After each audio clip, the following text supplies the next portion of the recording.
Daily அந்த காலத்துல என்ன வேலை இருந்தாலும் நேரம் கிடைச்ச போது ஒரு தடவையாவது கோயிலுக்கு போயிட்டு வரணும் அப்படின்னு வச்சிருந்தார்.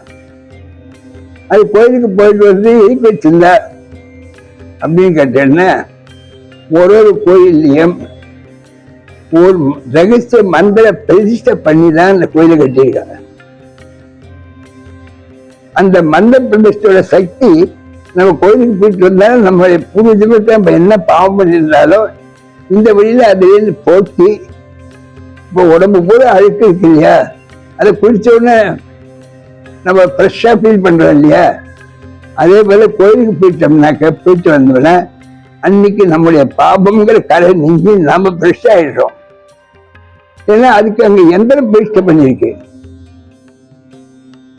சரி, எத்தனை கோயில்கள் இருக்கு,